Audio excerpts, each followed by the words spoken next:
Ken Handley's got a problem. A big problem. Ken Handley's in advertising. Martin Jarvis is Ken Handley. Ken Handley is a copywriter. This is legal, decent, honest, and truthful. From the people who brought you the license fee comes the terrifying story of one man's struggle to survive in advertising. Legal, decent, honest, and truthful. Listen to it. Believe it. It's all over your radio. From now. Hi. I'm Ken Handley, the senior copywriter for Watson Wallfish. And I'm John Beach, but you'll hear everyone call me Sandy. I'll be your account director. Right, I think Ken's going to kick off here. Thanks, Sandy. We're here to tell you about our ideas for an advertising campaign to improve the image of your motorway service stations. Right. We hope you'll like it, and of course, we hope you'll go with our agency. Right, Ken. And we, in our way, think you will. For starters, we commissioned a market research firm, and they came up with this survey entitled Exploratory Interviews to Uncover Conscious and Latent Consumer Needs, Wants and Desires in the Short-Term Stopover Snack Area. And you can bet there was some interesting reading there. Yep. What, however, is fascinating is the deeper subconscious feelings about service areas uncovered by psychologists using the Rimmer-Tosh method. They discovered that deep down at the Freudian level, the motorway service area fulfills a maternal role, an escape from the fast lane of life, a return to a safe and secure existence. In short, a womb. That is why cars make that noise on motorways when they overtake. Womb, womb. Ken, are you going to take this seriously? Well, it's only a dress rehearsal. Huh, only a dress rehearsal? Yeah. Time-wise, we have 2 days before we have to do the presentation for real. And here we are, cutting our own throats. It's not only my corns you're treading on, Ken. You'll be out in the street as well. Look, this campaign, we are trying to sell them. It's inane, it's patronising, and it's misleading. Yeah. So what's new?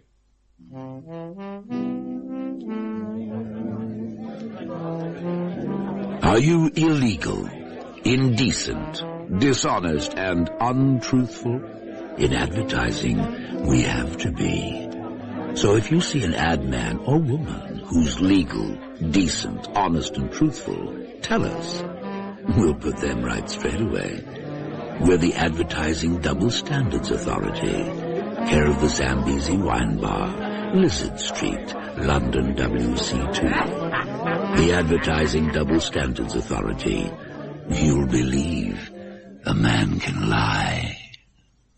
Yeah, not only that, Sandy, it's bad. What? C-R-A-P, bad. Oh, come on, hold the phone. This psychological stuff is no good. You're really going to sit there with a straight face and tell the senior executives of the companies holding some of the biggest concessions in Britain that they're running a load of wombs? Do you know how much we spent on this report? Even if you do keep a straight face, they won't. You know these guys. They put psychiatrists in the same league as child molesters and trade unionists. Yeah, all right. So what you going to do? Ken. Oh, hi, June. Freddie wants the word. What, in his office? No, he's calling from the golf club. Oh, God, we're running around like blue-ass baboons. We are trying to finish this presentation. Yeah, tell him I'm not here. I'll try. Thanks. Right, now, Sandy, look. We keep the idea of the biggest transport cafe in the world campaign. Yeah. Just get rid of all the... He wants to know when you're coming in. Very shortly. What does he want? I think he just wants to tell you to get a hurry on with the motorway thing. How can we if he's bloody phoning up all day? Now, look, Ken, when are we going to write the new stuff? I'll work on it on the way down to Cardiff tomorrow. You're going away? Yeah, I promised Sarah. I said I'd drive her down for her audition. Well, can't you come into the office at all? Ken! Oh, yeah, it's a great place to work, isn't it? Ken! It's very peaceful. Ken! A lot of people get stuck in boring jobs. Know the feeling? Life's always exciting in the advertising army.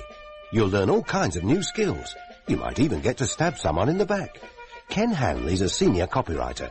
What are you doing today, Ken? I'm devising a new campaign for motorway service stations. And tomorrow? Tomorrow? I'm presenting it to the client. There's no time. Help! See? Ken's really excited. Life's always exciting in the advertising army. Join the Manic Depressionals. Help! Peace, peace. Dost thou not see my baby at my breast that sucks the nurse asleep?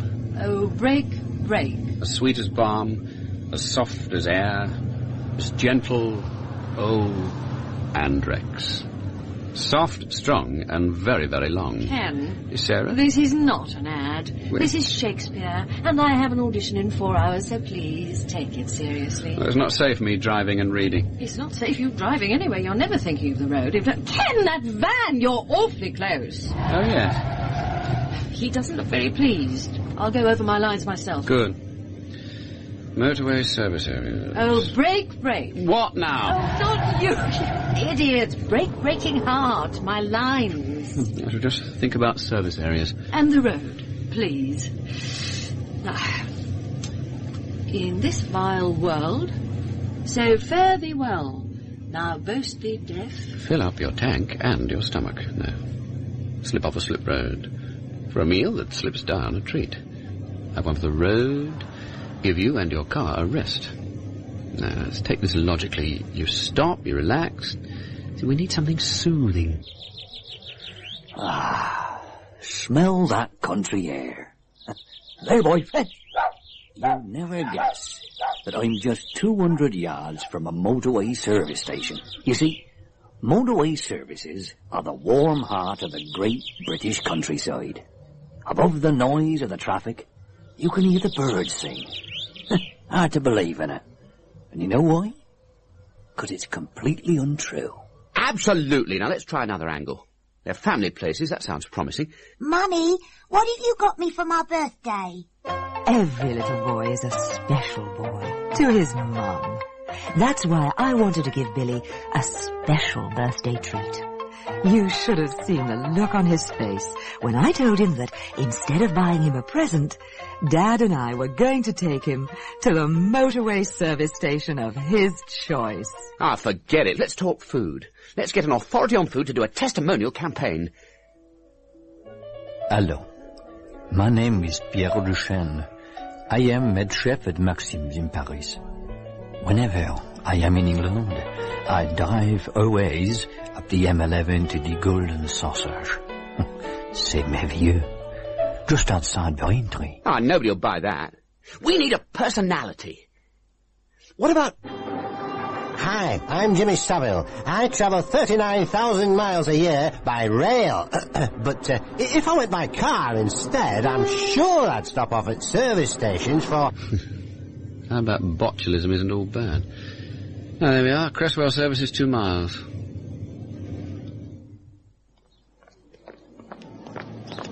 Welcome to Cresswell Services. Please use other entrance. Oh. Right, round here. Right. Oh, an extension is in progress for your benefit. We regret any temporary inconvenience caused. Please use other entrance. Oh, great. There's one poor bastard, you know, been walking backwards and forwards between those 2 doors for 6 months. Please use other entrance. Oh, please use other entrance. Oh, it's a borderline case whether he'll starve before they finish the extension and let him in. Oh, come on, Ken, we can get in at the side door. Oh, yes. The Fast Lane Barbecue welcomes careful drivers. Well, you better not go in then. No, I want the halfway up the hard-shouldered takeaway, which welcomes homicidal maniacs. Look, just hurry up in here. I'll be late for my audition at this rate.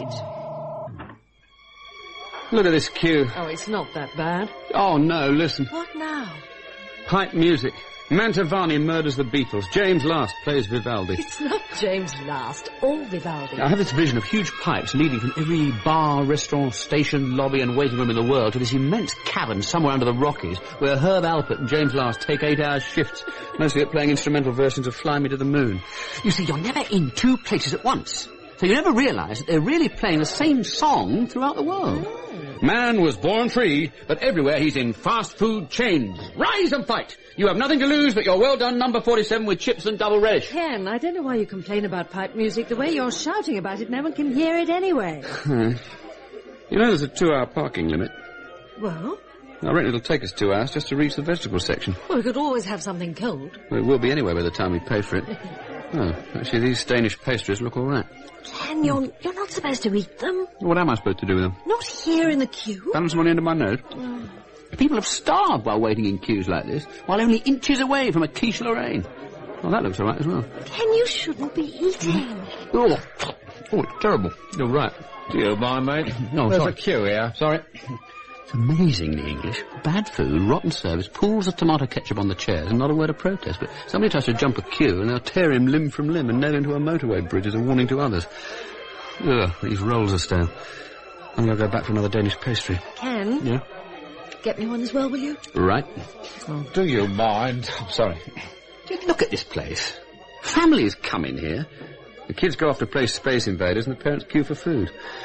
What a choice. Shooting down little green bugs or eating them. Oh, here, one Danish pastry. Yep. Well, another hour and a half and we'll be there. In today's fast-moving world, it's good to know there's a place you can go where the pace of life is gentle. At Cresswell Service Station, we specialize in slow food. Stand up and relax in our friendly queue and watch the sun go down. Come up, go down. Let your mind wander. Dream your dreams. Or gaze at our staff as they dream theirs. Like the finest red wines, Cresswell's hot dishes mature with age and are served at room temperature. Cresswell Service Station, the home of slow food, for the meal of a very long lifetime. We'll soon be there. Oh, I don't see much point. I've eaten all I want. Let's leave some money and go. You know those hazard warning lights on the motorway? Yes. You know when they light up with a little circle and a line across it? Yes. Well, most people think it's an all clear. It's really a symbolic representation of a plate and a knife and means beware of motorway food. You should never have mentioned cat food, Ken. You only antagonised them. Well, fancy trying to have us arrested. I paid for all I had. Oh, look, turn left here to rejoin the motorway. Oh, look, a hitchhiker. He's obviously trying to escape. Should we pick him up? No, let's get on. Right. Oh. I seem to have stalled it. Looks like we're giving him a lift. You're going to Bristol? Cardiff. I'll drop you at the roundabout. Great. Thanks. Waiting long? Nearly an hour.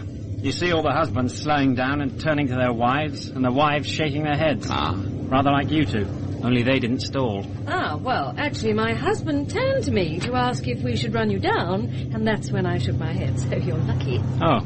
Well, I'm very amiable. I talk to people. I feel hitchhikers have a duty to talk to people. Ah, that's a good enough reason not to pick them up. Well, I keep quiet on request. Oh, no, you be Cleopatra. Hey? That'd leave me free to concentrate on running into the backs of vans. Cleopatra? You're going to help me learn my lines. Oh. Are you an actress? Well, more often in ads. Ken writes, I perform. Oh. What do you want to do that for? Biggest waste of money and effort in the country. I think advertising people are no better than parasites. Oh, really, do you? Nothing personal. Well, I feel much the same about students. Me too. Well, I thought that long stripy thing around your neck meant that you were one. Well, I was, but I've been thrown out. What for? Oh, well, I had this professor, you see, he was a really miserable old devil. Well, he wasn't that old, only about your age. Oh. But he was miserable. He used to keep you waiting for ages, give you coffee with milk that was off, criticise the clothes you were wearing, and finally kept you talking so you missed your dinner. So I invited him around for tea and did the same thing to him. Left him on his own for 15 minutes, gave him 3-month-old chocolate chip cookies served in an old baked bean can, and played loud records instead of talking to him. I thought students always acted like that. Not to professors. I finally asked which Oxfam shop he got his jacket from. You got chucked out for that? Yeah. Well, not really. Mostly for not working. Ah. It's a good job we did pick you up. Why's that? You've just given me an idea for my new campaign. I have? Yeah. Ah. Well, if it's advertising, I think I'd rather you didn't use it. I mean, advertising stinks. It really does. Nothing personal. Oh, fine. We'll drop you here, shall we? It's only about 5 miles to the next exit. Nothing personal. 5 miles? Yep. On the other hand, I suppose ads do have their good points.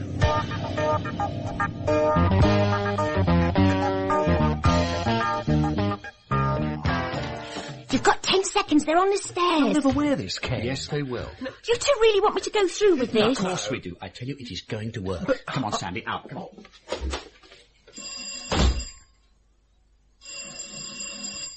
Hello? Good afternoon. We're from the Motorway Services Association. We've an appointment. I suppose you'd better come in. Hi. Young lady, do you always wear a dressing gown and a towel round your head in the office? No. In the winter, I wear my slippers and all. This office is filthy.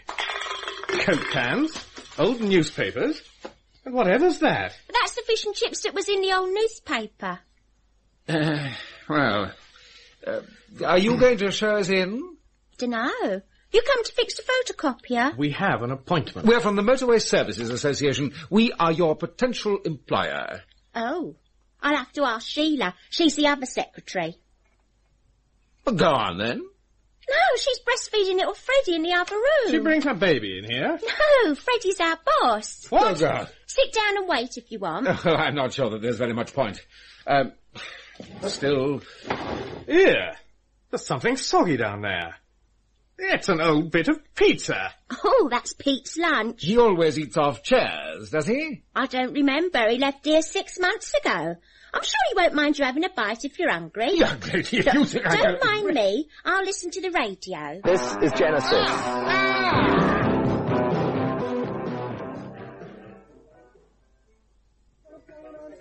Don't go over the top, June. Oh, come on, Ken. She's been blasting me out with that radio for almost 15 minutes. Let's get in there before they walk out. No, make them wait just a bit longer. Are you sure? What's she doing now? Oh, God, she's filing her nails. Oh, that's all right. I told her to. This is going to work, Sandy. Oh, look, Ken, it's 15 minutes. OK, let's go. Good afternoon. Do you know? Oh, turn that bloody radio off. Suit yourself. Now, do you realise that we have been waiting here for half an hour in this filthy room? And I sat on a pizza. And as for this young lady, filing her nails, listening to that racket on the radio... I've even seen mice running around the office. If we give you the account, I would insist that she was fired. But as we won't, it doesn't really matter. This place is filthy, disorganised, and a slur on the advertising business. Your staff are slovenly, inefficient, and rude. And our treatment here, utterly reprehensible and atrocious! Yes, exactly like one of your motorway service areas. What? Beg your pardon? No, we have just given you a taste of your own medicine. Huh? Look, give us 1 minute to explain, then leave if you wish. Now, what you have just described, that is exactly the image that the public have of service areas. Exactly. And what is more, it's true. It's true. Yes, I was at one yesterday. I received exactly the same treatment as you had today. You see, we were going to land you with a lot of psychological waffle, a lot of neat answers. But instead, we decided on the truth. Now, if you want, you can show ads of happy, grinning families having a great time in spick-and-span cafeterias, but it won't do you any good if when they actually turn up, they find the cook's toenail clippings in the quiche Lorraine. So we plan a campaign that admits what's wrong, but shows something's being done about it. A two-edged campaign directed both at the public and at your staff and your managers. And you. Right, well, that's our 1 minute. If you wish to leave now, please do, and we apologise for the inconvenience. If you wish to hear the details of our campaign... you're very welcome to stay.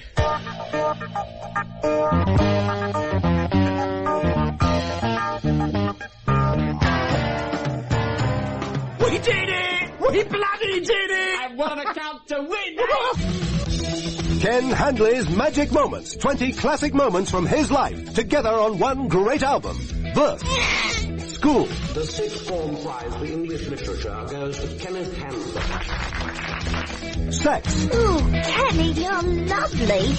Thanks. Winning the Motorway Service Association account. What an account to win!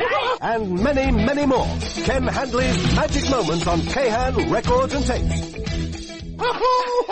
Sandy! Ken, you old devil! Oh, you're a genius. Oh, I know, Freddie. Now, no false modesty, Kenneth. Let your old boss congratulate you. You did magnificently. I knew it would work. Yeah, actually, you said we never stood a chance, Freddie. Ah, well, there's hypocrisy for you. More champagne? Pomade, isn't it? That's the stuff. Tell everyone you're a hypocrite and they believe you're an honest man. Bit like that George Washington chappie. I cannot tell a lie. I chopped down the cherry tree. Well, of course he did, nasty little vandal. But just because he tells everyone about it, they elect him president. That's where that Nixon chappie went wrong. Shouldn't have denied anything. Should have said there's been a hell of a cover-up at the White House. In fact, I'm a crazed, crooked, self-seeking megalomaniac who'd sell his granny for half a vote. That's true. Americans love that. They'd have re-elected him forever. Good thing, too. More champagne? Pomade. That's it. Don't understand these modern parties. Oh, no. Dark, noisy, overcrowded. A bit like the Black Hole of Calcutta. Eh? Not that I was there. Served in Indonesia, though. Regulars. That's how I got my kidneys. Wading through the paddy field, sleeping with one eye open. Oh, the disease, the flies. It's odd, I rather enjoyed it. Oh, old fool, you're saying. Drunk, you're saying. Well, I'm the one who made this company from nothing. Come here. Look out of the window. Right behind you, Fred. I'm the one with the white Rolls Royce in the car park. Well, I would be if I brought it in this morning. Only I knew I'd be too pissed to drive home. Drunken old idiot, you're saying. Too much sun, you're saying. Well, I must circulate. Drunken old idiot. Too much sun. Hermione? Oh! Ah! Jude, my love! Thank you! What's up with Freddie? Oh, he's back in the jungle. Hey, we all. You try walking across that dance floor in a low-cut dress. No, I have. Got a neckline full of stuffed Andalusian olives, and they think it's funny. Hey, June, you were great this afternoon. Yeah, you look so natural being rude. Oh, thanks. I thought the pizza on the chair was our best time. Yeah, great, and the cold fish and chips. Oh, yeah, and that mouse you let loose. Oh, well, no, not me. That must have been Sandy. No, not me. Jeez, it must have been a real one. Oh, excuse me. I recognise an old flame of mine over there. Well, an old flicker at least. Well, the one with the mauve lipstick. I don't know. I wasn't looking at her face. I'll see you. Ken, there you are. Oh, hello. I didn't see you get here. Well done. Oh, thanks. And you, the audition, how'd you get on? I got it. Oh, great. But I turned it down. Great. What? I turned it down. You turned it? You're mad. Look, really, I'd just rather do ads. Oh. 6 weeks in Cardiff, I couldn't stand it. Look, we've been over all this before. Oh, Sarah, there you are. Your husband's a genius. I'm circulating. Hello, Freddie. Sarah, why? Too long in the jungle, they say. Too much to drink, they say. What do you say? I can't stand 6 months in Cardiff. That's an odd thing to say. That is not the real reason, though, is it? No. Jungle's nothing to do with it. You'll regret it, you know. In the morning, always do. Why can't you let me make up my own mind? I see. Interfering old fool, you say. Yes, I do. Oh, I can't stand this. I'm getting a drink. What's he so hot under the collar about? Oh. Look, Freddie, I'm going home. Oh, me too. Oh, I had to tell Ken something, though. Oh, wish I knew what it was.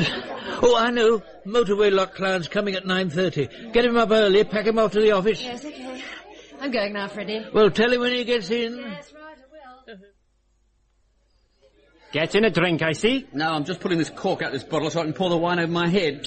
Right, very amusing. I'm Ivor Evans. Oh, excuse me not shaking hands. I've got hairy palms, you see. I've got hairy palms, you see. It comes from disgusting habits I have, like pouring wine over my head. Oh, you're an ad. Right. No, I'm an eater.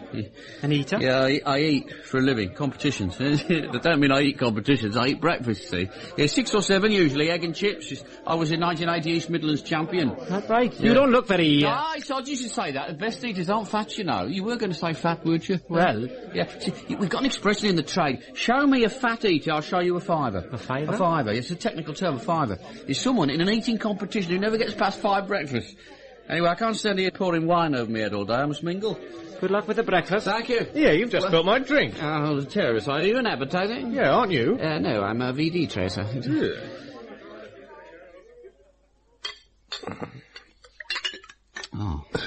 Oh. Down an hour call, then. What's the time? 4? I can't... Yeah. There's been some very strange people crashing this party. No. Do you know, someone I know well, he met a professional eater. Someone else got a VD tracer. No. And then there was an unemployed hangman. Who's the guy who claimed to be the editor of Playboy? Spare rib, actually, but go on. Wasn't that... Oh, anyway, and there was another guy who did something really horrible... To pigs, actually. To pigs. Yeah. And... Oh, Ken! You've been at it again, haven't you? You've been telling lies. Ooh, don't you ever stop working? You know something? I think this is the year I really must write the novel Give Up Ads. Are you a verbal weakling? Do bullies kick back your words in your face? Does your mouth lack muscle? Ken Hadley's did once. Then a friend told him about straight talkers. Straight talkers do for your mouth what bull workers do for your body. Make it big. Stick a straight talker in your mouth for just 7 days, and it will never pull punches again. Ken, would you say that buying a straight talker was the greatest thing that ever happened to you? Oh, shut up, you butch prat. See? With a straight talker, you talk tough. Right, that's it. Pass me the phone. We're going to ring for a cab? No, you use this bit at the speaking end to leave the tops off bottles. Drink? I don't mind if I do, Squire.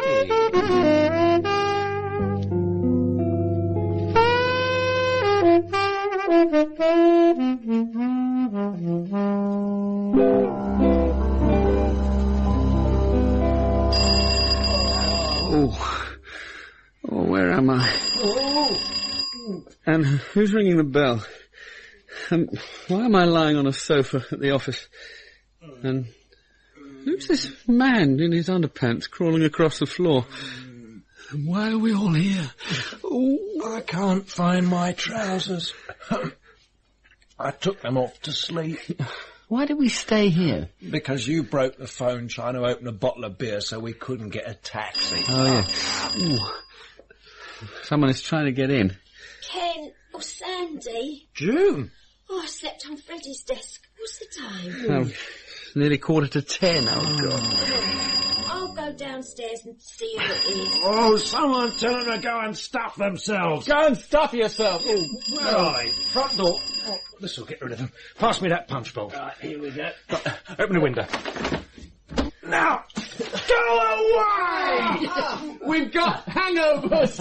Oh, God, Ken, Sandy! What? You just brought about a picture of the motorway people! Oh, no!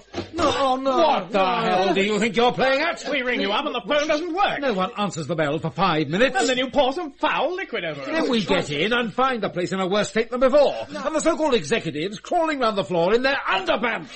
I suppose you're going to pretend it was all planned again. No, I can explain. Well? No, I don't think I'll even try. Good. You are no longer working on our account. Good day. Good day. 36 hours. Must be the shortest time anyone's ever held an advertising account. June, pass me your phone. If you're ringing Freddie, you're a braver man than me. No, I'm not. But we might as well open these last few bottles. In the first programme of Legal, Decent, Honest and Truthful, Martin Jarvis was Ken Handley, Sheila Steeple was Sarah, Christopher Godwin Sandy, Lockwood West Freddie, Wendy Richard June, Vincent Brimble, The Hitchhiker, Richard Bev Portley and Simon Jones Runcie. You also heard the voices of John Baddeley, Norma Ronald, David Tate, Michael Jaston and Bill Mitchell. Script and commercial concepts were by Guy Jenkins. Commercials were by John Cantor. The programme was produced by Jeffrey Perkins. Listen again, same time next week.